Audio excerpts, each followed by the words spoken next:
Welcome to F007 Channel. Dukung terus F007 Channel dengan like, share, comment, and subscribe. Melanjutkan cerita berikutnya dari Battle Through the Heavens.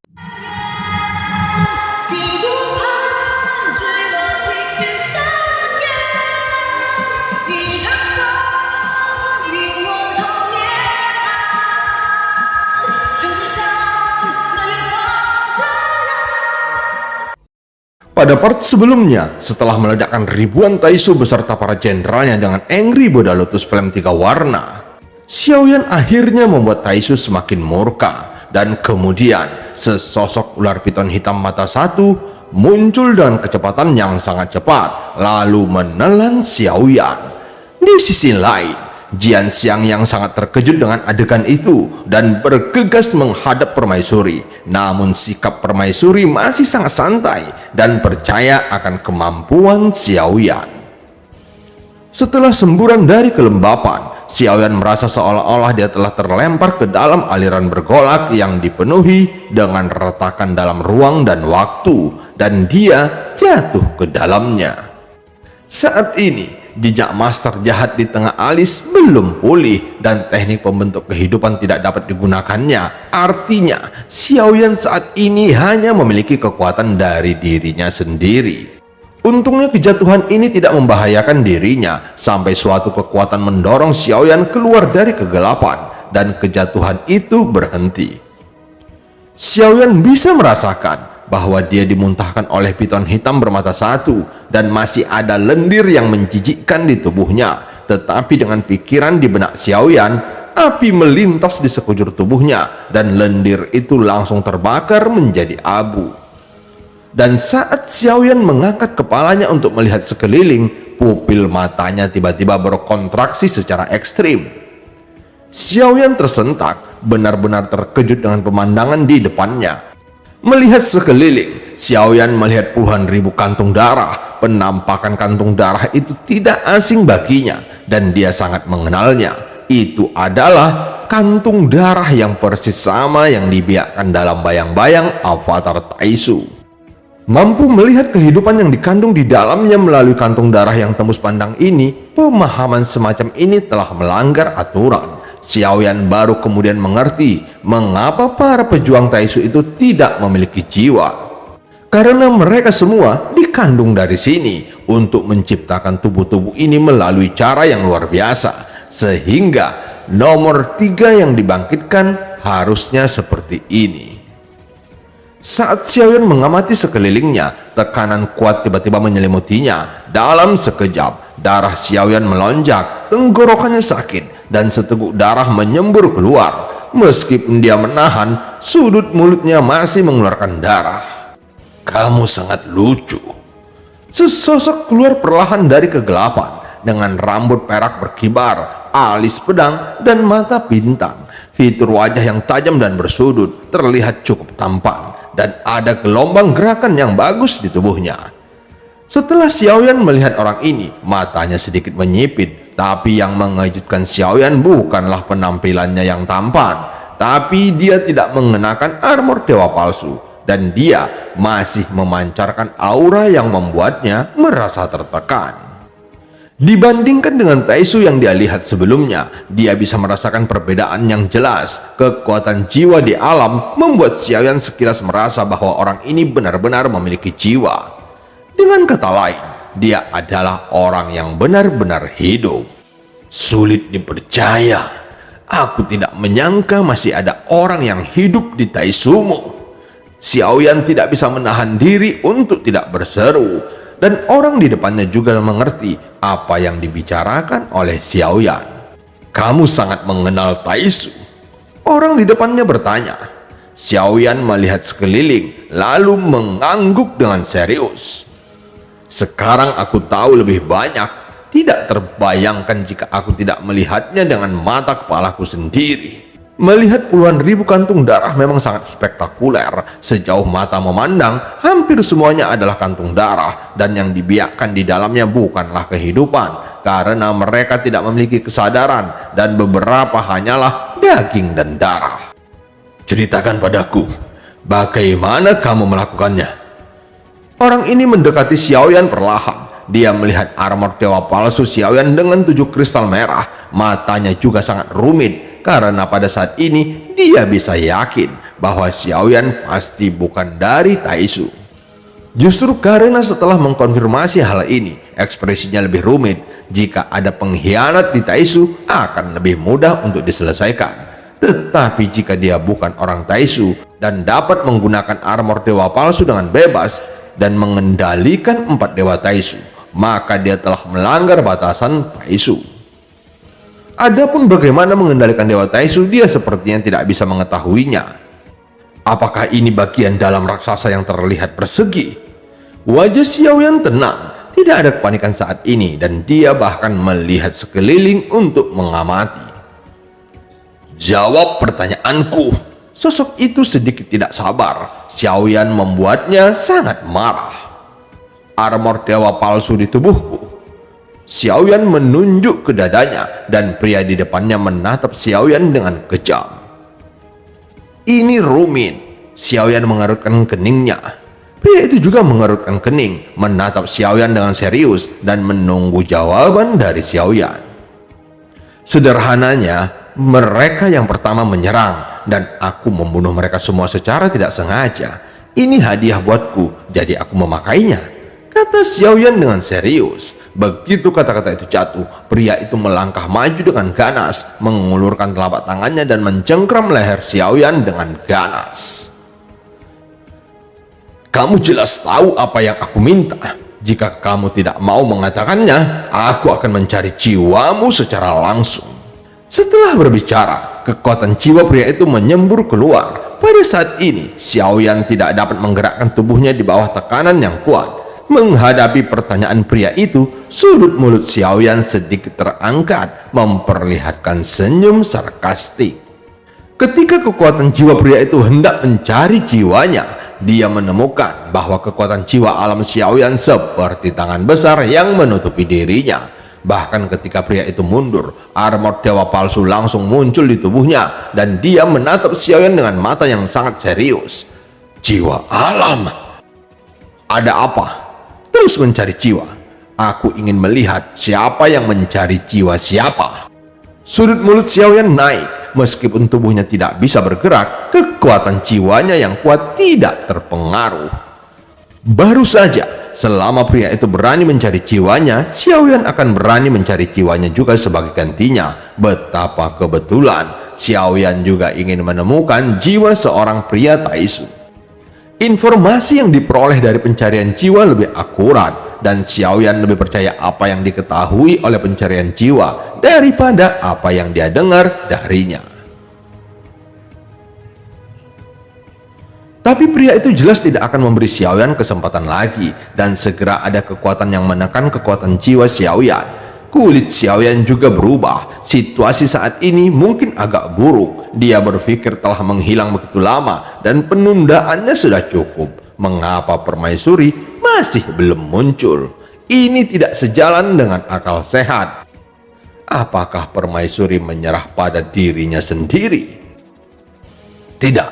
Menurut pemahaman Xiaoyan tentang permaisuri, kemungkinan ini sangat kecil. Atau dengan kata lain, apa yang sedang terjerat dengan permaisuri. Xiaoyan memikirkannya, merasa bahwa yang terakhir lebih mungkin. Lagi pula dia masih percaya bahwa permaisuri mencintainya. Untungnya, Xiaoyan tidak bisa melihat penampilan permaisuri yang berbaring santai di atas tanduk naga saat ini. Xiaoyan yang ditekan oleh kekuatan yang kuat tidak bisa bergerak 1 inci pun. Karena pada saat ini semua avatar telah terpisah dari dirinya. Meskipun dia memiliki latar belakang 40 miliar energi sumber, dia masih merasakan kekuatan penindas yang kuat dari pria Taisu di depannya. Ini cukup untuk menunjukkan bahwa kekuatan sebenarnya dari pria Taisu di depannya telah mencapai keabadian. Bahkan jika kekuatannya tidak dianggap abadi, dengan kekuatan abadi yang diberikan oleh armor dewa palsu, dia dapat menampilkan keterampilan bertarung yang kuat. Dibandingkan dengan para prajurit Taisu yang baru saja menggunakan kekuatan keabadian secara sembarangan, ada celah besar secara langsung. Sejak Xiaoyan berperang melawan Taisu, Semua orang yang dilihatnya tidak memiliki jiwa, dan yang terkuat hanyalah dewa petarung. Menurut avatar Taisu yang diperoleh Xiaoyan, waktu kehamilan harus panjang atau pendek, dan waktu panjang pasti terkait dengan kekuatan tubuh fisik.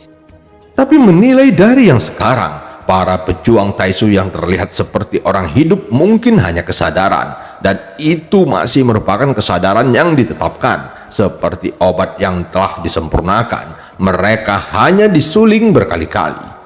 Tidak akan ada pikiran yang berlebihan dan 100% kepatuhan dan kesetiaan kepada Taisu.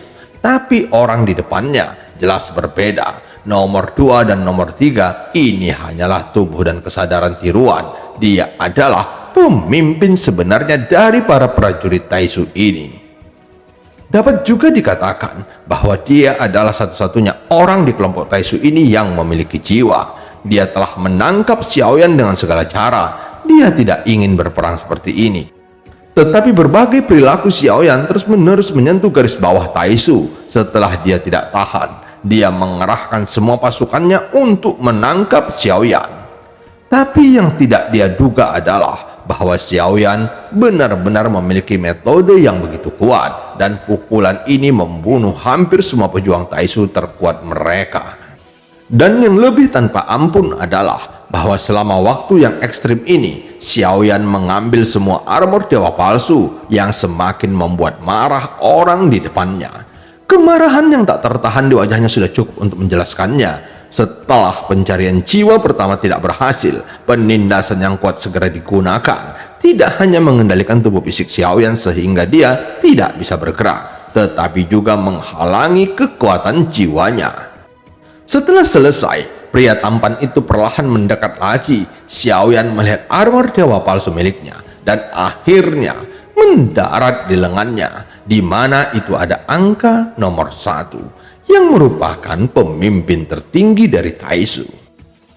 Aku sangat penasaran, jika kamu mati, bisakah kamu menjadi seperti mereka dan dibangkitkan kembali? Xiaoyan menatap pria Taisu yang berhati-hati dan tidak terburu-buru untuk terus mencari jiwanya, lalu bertanya, kematian sudah dekat. Tidakkah kamu memikirkan bagaimana caranya agar kamu bisa bertahan hidup? Pria itu berkata kepada Xiaoyan sambil mencibir. Ekspresi Xiaoyan tenang dan tidak menunjukkan kepanikan sama sekali. Mungkinkah kamu sedang menunggu seseorang untuk menyelamatkanmu? Permaisuri, apakah dia? Pria itu berkata, seolah-olah dia telah melihat sesuatu. Dia melambaikan tangannya segera setelah berbicara, dan kemudian tirai tipis muncul. Lalu dia bisa melihat situasi pertempuran di luar saat ini. Perang terus pecah dan pertempuran antara kedua belah pihak terus berlanjut. Pria itu sepertinya tidak panik, dan dia tidak takut membuang waktu di sini. Dari gambar terlihat bahwa permaisuri berada di atas tanduk naga, tetapi dia tidak bergerak setelah Xiaoyan menghilang. Dan ketika Xiaoyan melihat ke arah permaisuri, kepala permaisuri menoleh dan matanya yang indah sepertinya menatap tatapan Xiaoyan. Pada saat yang sama, transmisi suaranya juga jatuh ke dalam pikiran Xiaoyan. Suamiku, apakah kamu memerlukan bantuanku? Suara permaisuri datang, seolah-olah Xiaoyan dapat dilihat, dan pemandangan ini secara alami terlihat oleh pria itu. Kulitnya berubah dan dia segera melambaikan tangannya untuk membubarkan tirai cahaya. Dan dia tidak tahu bagaimana permaisuri melakukannya. Matanya memang tampak melihat Xiaoyan, tetapi dia sepertinya tidak mendengar transmisi suara yang diberikan permaisuri kepada Xiaoyan. Tentu saja aku membutuhkannya. Jika aku bisa. Xiaoyan tersenyum kecut. Dia masih memulihkan teknik membentuk kehidupannya, dan dengan kekuatannya sendiri, dia tidak memiliki kekuatan untuk melawan sama sekali. Tentu saja, yang terbaik sekarang adalah membutuhkan bantuan permaisuri. Xiaoyan secara alami tidak dapat menemukan aura permaisuri di sini, dan dia tidak dapat secara akurat mengirimkan suara ke permaisuri. Jadi dia hanya bisa membuka mulutnya dan berbicara. Setelah berbicara, pria itu memandang Xiaoyan dengan aneh.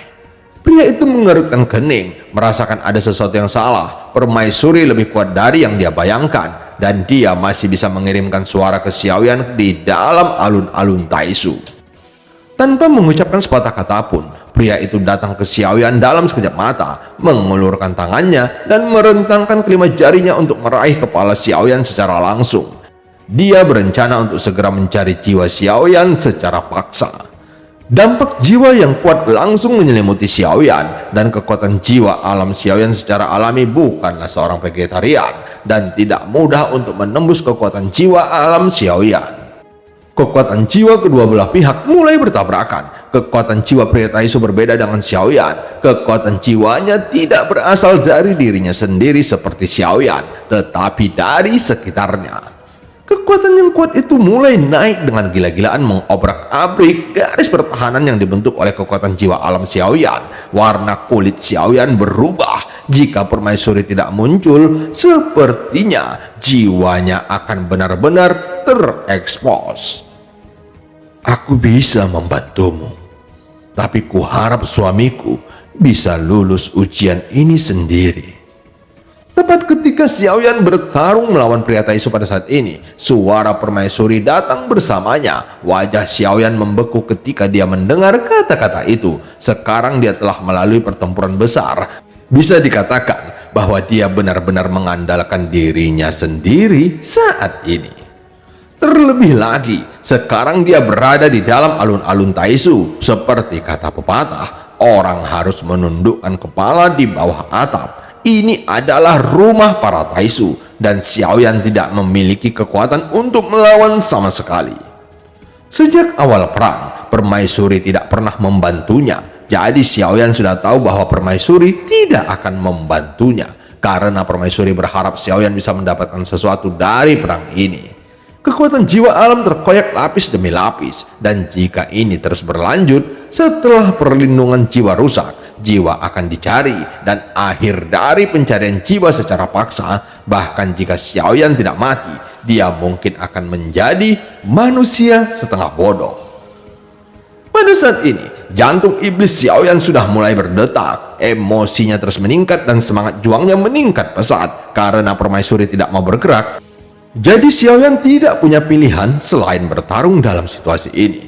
Jejak Si Jun di antara alisnya masih abu-abu. Dalam situasi ini, Xiaoyan tidak punya pilihan selain memilih. Kemudian 40 miliar energi sumbernya melonjak keluar dari tubuhnya dengan gila-gilaan. Tetapi dalam waktu singkat, semangat energi sumber dewa yang memancar keluar tidak terlalu banyak. Semua energi sumber yang menyembur berubah menjadi lautan api dalam sekejap, menyelimuti daerah sekitarnya sejauh 10.000 kaki, dan dalam 10.000 kaki ini ada banyak kantung darah dan nyala api sudah naik. Pada saat yang sama, Xiaoyan semakin meraung dengan tatapan gila di matanya. Kamu ingin mencari jiwaku, maka aku akan membawamu pergi. Ketika lengan ditekan ke kepala Sucang, jeritan Xiaoyan tiba-tiba berhenti, berganti dengan jeritan Sucang yang pecah saat ini. Xiaoyan perlahan mengangkat lengannya yang berdarah, lalu menekannya di atas kepala Sucang. Tampaknya tumpang tindih dengan lengan hitam itu. Pada saat ini Xiaoyan menuangkan kekuatan jiwanya ke dalam jiwa Sucang. Sucang mencari jiwanya, jadi pada saat ini Xiaoyan juga akan mencari jiwanya secara bergiliran. Kenangan kosong dan belang-belang membanjiri pikiran Xiaoyan, dan dengan banjir kenangan, detak jantung Xiaoyan mulai meningkat terus-menerus. Jantungnya dan jantung iblis berdetak semakin cepat. Ketika dia mengangkat kepalanya, picur wajahnya yang kabur sampai terlihat tidak manusiawi, tapi lebih tampak sangat menakutkan. Ada jeritan lain, tepatnya itu adalah raungan. Raungan ini datang dari mulut Sucang. Xiaoyan terus mengobrak-abrik lebih banyak kenangannya. Pada saat ini, tubuh Sucang bergetar hebat, dan kekuatan yang kuat datang dari sekeliling dan membungkusnya dalam sekejap. Kekuatan Sucang mundur ratusan kaki dan bahkan memotong kekuatan jiwa Xiaoyan dalam sekejap. Xiaoyan membeku di tempatnya, meskipun tidak ada ekspresi yang terlihat di wajahnya. Pada saat ini, nomor 2 yang telah dilahirkan kembali yang berada di sampingnya terlihat kaku dan berkeringat deras. Jelas semua orang memandang Xiaoyan yang hampir patah di sekujur tubuhnya dan nyaris jatuh dengan mengandalkan sumber dewa, tetapi dia bisa merasakan ancaman dari Xiaoyan. Suchang yang menembak ke belakang sedang menutupi kepalanya saat ini. Pencarian jiwa membuatnya jatuh koma jangka pendek. Nomor 2 menatap Xiaoyan dan tiba-tiba matanya berkilat dengan niat membunuh. Bahkan dalam situasi seperti itu, kekosongannya masih bisa terluka. Penampilan Xiaoyan benar-benar membuat nomor 2 merasa tidak enak di hatinya, dan dia langsung ingin membunuhnya. Sekarang adalah waktu paling rentan bagi Xiaoyan. Jika dia mendapat pukulan fatal, Xiaoyan pasti akan mati. Melihat Suchang yang jatuh koma, nomor 2 tidak tahu apa yang terjadi di antara mereka. Cairan di tangannya perlahan mengalir dan berubah menjadi pedang panjang. 5 jarinya mengencang perlahan, dan dia bahkan membuat ide berani untuk membunuh Xiaoyan. Ancaman Xiaoyan terlalu besar. Nomor 2 benar-benar takut akan penundaan dan akan ada beberapa kecelakaan. Jadi lebih baik segera hentikan kekacauan dan singkirkan Xiaoyan secara langsung untuk menghindari bencana lainnya di kemudian hari. Kekuatan keabadian terus meluap dari armor dewa palsunya dan menyelimuti pedang panjang di tangan nomor 2, dan energi pedang yang tajam menelan bilahnya. Setelah beberapa permainan psikologis, nomor 2 mengepalkan pedang panjang di tangannya untuk mencegah kecelakaan. Membunuh Xiaoyan sekarang yang masih memiliki jiwa, dan resiko terbesarnya adalah mungkin dia hanya akan disalahkan. Pemimpin Suchang pingsan. Orang ini tidak bisa lagi dibiarkan. Dia harus segera diberantas. Nomor 2 bergumam. Setelah mengambil keputusan, dia bertindak tanpa perintah. Baginya ini sama saja dengan mengkhianati Taisu, dan di Taisu sama sekali tidak diperbolehkan membunuh dulu untuk bertindak. Itu sebabnya nomor 2 ragu-ragu begitu lama, tetapi rasa ancaman yang berasal dari Xiaoyan saat ini terus menekannya, membuatnya merasa sangat tidak nyaman. Dan perasaan tidak nyaman inilah yang muncul semakin kuat. Nomor 2 berada di sisi Xiaoyan yang jaraknya hanya belasan kaki jauhnya, dan dia bisa muncul di depan Xiaoyan hampir secara instan. Melihat Xiaoyan yang dalam wujud manusia saat ini, nomor 2 tidak ragu lagi, bahkan menginjak kakinya, mengangkat pedang panjang di tangannya dengan kekuatan abadi yang kuat dan menebas ke arah Xiaoyan. Ketika pedang itu jatuh, tanpa perlindungan dari armor dewa palsu dan kondisi Xiaoyan saat ini, itu sudah cukup untuk membelahnya menjadi 2 secara instan. Nomor 2 juga berpikir demikian, karena Xiaoyan ini tidak memiliki kekuatan untuk melawan. Dengan satu tebasan pedang, Xiaoyan sepertinya bahkan tidak bisa memutar kepalanya. Menyerah. Suara itu jatuh, dan pedang panjang itu sudah ada di depan Xiaoyan. Tepat ketika pedang hendak memotong ke Xiaoyan, tiba-tiba sebuah telapak tangan tampak menonjol dari kehampaan, dan itu sebenarnya tangan kosong yang bertabrakan dengan pedang panjang yang mengaum. Pedang panjang itu jatuh, dan telapak tangan yang muncul tidak tersentak, tetapi menangkap pedang panjang itu tanpa terbayangkan. Melihat di sepanjang mata, ada 3 tanda bintang yang berkedip di antara alis sosok itu.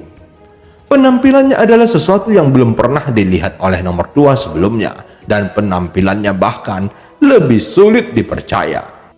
Tidak mungkin, orang-orang dari luar Taisu tidak akan bisa masuk sama sekali. Dari mana asal orang ini?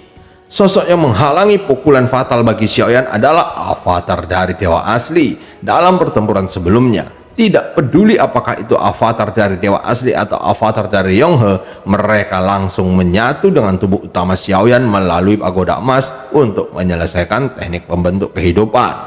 Saat ini, Xiaoyan benar-benar tidak punya pilihan selain membiarkan avatar dari dewa asli mengambil tindakan. Pada saat ini, jantung iblis berdetak kencang. Xiaoyan bahkan mengeluarkan sejumlah besar pil penyembuh dan memasukkannya ke dalam mulutnya. Dia sibuk berlatih, dan kadar pil tersebut sudah lama tidak dapat memenuhi kebutuhan alamnya, dan efek penyembuhannya secara alami sangat berkurang. Tapi untungnya, kecepatan detak jantung iblis menjadi semakin cepat, dan aliran kekuatan hidup yang stabil menyembur keluar dari jantung iblis. Ketika Raja Iblis Tianhe memberi Xiaoyan jantung iblis, dia hanya memberitahu Xiaoyan bahwa jantung iblis dapat membuat Xiaoyan lebih berani dalam pertempuran. Faktanya, Xiaoyan merasa bahwa jantung iblis lebih kuat karena itu memberi Xiaoyan sebuah kemauan yang pantang menyerah. Dalam pertempuran yang semakin sengit, kemauan seringkali menjadi hal yang sangat diperlukan untuk menang. Apalagi dalam situasi yang sulit, kemauan bisa menjadi sesuatu yang tak terkalahkan. Tulang dan daging Xiaoyan pulih dengan kecepatan yang terlihat dengan mata telanjang. Tetapi bahkan dengan kecepatan pemulihan yang mengerikan, dia tidak dapat pulih dalam waktu singkat. Xiaoyan masih membutuhkan waktu. Dengan kekuatan avatar dewa asli saat ini, meskipun merupakan tubuh abadi, tapi kekuatan abadi yang dimiliki oleh nomor 2 sangat kuat. Dan kekuatan abadi yang diberikan oleh 7 kristal merah di dada membuatnya memiliki kekuatan tempur yang baik. Oleh karena itu, avatar dewa asli hanya dapat menunda nomor 2 beberapa waktu untuk Xiaoyan. Meskipun menggunakan 82 pukulan dewa, efeknya tidak begitu kuat saat ini. Ketika Xiaoyan mencoba yang terbaik untuk memulihkan kekuatannya, tiba-tiba tekanan kuat datang lagi dari segala arah. Tekanan ini tidak hanya ditujukan padanya, tetapi juga melawan avatar dewa asli. Pedang panjang nomor 2 tidak berhenti dan menusuk avatar dewa asli dengan ganas.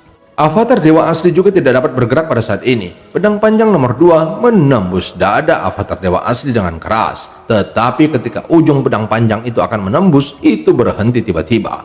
Perlawanan yang sangat besar tidak memungkinkan nomor 2 menembus tubuhnya. Ini bagaimana mungkin? Bagaimanapun kamu melakukan ini dengan kekuatan fisik yang sangat kuat.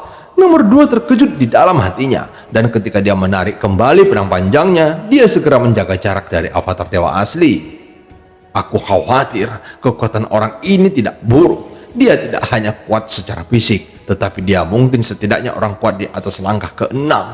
Nomor 2 menganalisis di dalam hatinya.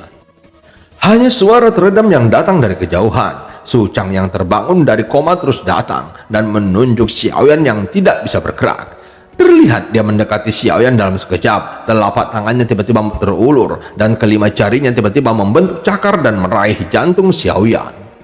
Rasa krisis yang sangat intens langsung menyelimuti Xiaoyan. Sudah lama sejak dia merasakan urgensi seperti itu, dan kali ini sangat kuat. Dia ini hanyalah dewa petarung. Meskipun jantungnya tidak fatal, tetapi begitu jantungnya hancur, luka Xiaoyan akan semakin parah. Selain itu, Xiaoyan dapat merasakan krisis yang begitu kuat karena aura pembunuh yang sangat kuat terpancar dari Su Chang, yang menunjukkan bahwa Su Chang memiliki niat untuk membunuh Xiaoyan secara langsung. Karena kecelakaan yang berulang, Xiaoyan menyerang balik dan mencari jiwanya ketika jiwa dan tubuh ditekan. Xiaoyan juga tahu hal-hal yang lebih dalam tentang Taisu, dan itu adalah rahasia mutlak. Nomor 2, jangan menahan diri, bunuh mereka. Meskipun dia tidak tahu siapa avatar dewa asli yang tiba-tiba muncul di samping Xiaoyan, mata Su Chang memerah saat ini dan jiwanya juga terluka setelah dicari oleh Xiaoyan. Tentu saja Xiaoyan tidak terkecuali, tetapi dibandingkan dengan Su Chang, Xiaoyan tampaknya tidak terlalu terpengaruh. Ada 2 alasan. Salah satunya adalah kekuatan jiwa alam Xiaoyan dapat menghasilkan perlindungan yang lebih besar bagi jiwa. Dan Su Chang hanya melakukan sepertiga dari pencarian jiwa, dan apa yang bahkan dia dapatkan adalah beberapa bagian samar dari ingatan Xiaoyan yang ditahan oleh tangan hitam yang keluar tiba-tiba. Ketika Xiaoyan melihat tangan hitam itu, dia juga diam-diam kaget. Saat itu dia mengira jiwanya akan dicari oleh Su Chang, tetapi tangan hitam yang keluar tiba-tiba membantu Xiaoyan. Lengan hitam itu sangat aneh. Xiaoyan juga memikirkannya dengan gila di benaknya. Tangan hitam itu sangat mirip dengan tuan jahat yang telah berubah menjadi bayangannya. Namun kekuatan yang ditinggalkan Si Jun pada Xiaoyan telah habis ketika dia membantunya mengambil avatar dewa asli. Jadi kecil kemungkinan tangan hitam ini adalah Si Jun. Tangan hitam muncul dari jiwa Xiaoyan. Sepertinya itu adalah kekuatan yang tersembunyi di dalam jiwanya. Setelah Xiaoyan berpikir sejenak, dia tidak bisa mendapatkan jawaban yang akurat. Meskipun dia tidak tahu dari mana asal tangan hitam itu, namun itu pasti ada hubungannya dengan Yang Mulia. Untuk melindungi memori inti Xiaoyan agar tidak terungkap, sangat mungkin ada cara yang ditinggalkan Yang Mulia pada Xiaoyan.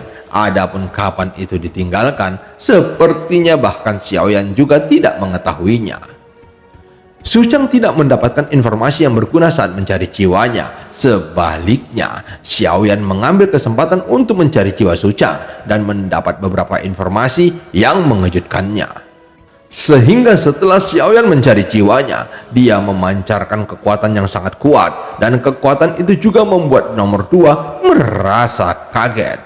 Karena Xiaoyan mendapatkan waktu spesifik serangan Taisu pada Senshi, dia berpikir masih ada waktu, tetapi Xiaoyan menemukan dari pencarian jiwa Sucang bahwa Taisu telah menginvasi Senshi dan menguasai kehampaan Laut Barat sebagai titik terobosan untuk memasuki Senshi. Dunia Senshi dibagi menjadi 4 kehampaan. Kehampaan Beiming adalah tempat dunia bawah berada. Kehampaan Dongyun adalah tempat Dewa Aliansi Petarung berada. Kehampaan Nanling adalah tempat dunia Dewa Laut kuno terbesar dan terluas di Senshi. Dan kehampaan Laut Barat, yaitu tempat benua Daudi berada. Kehampaan Laut Barat adalah yang terkecil di antara 4 lautan kehampaan dan hanya ada sedikit alam dan bintang tingkat tinggi. Dan itu adalah lautan kehampaan terlemah di antara Senshi. Meski lautan kehampaan paling kecil, tetapi sumber daya yang dikandungnya masih sangat agung. Taisu ingin bertarung melawan Senshi, dan menurut gaya bertarung Taisu, mereka ditakdirkan untuk membutuhkan sumber daya yang sangat besar untuk mendukungnya. Jadi mereka memulainya dengan kehampaan Laut Barat, karena mereka ingin menggunakan sumber daya kehampaan Laut Barat untuk mendukung perang dan menyerang Senshi.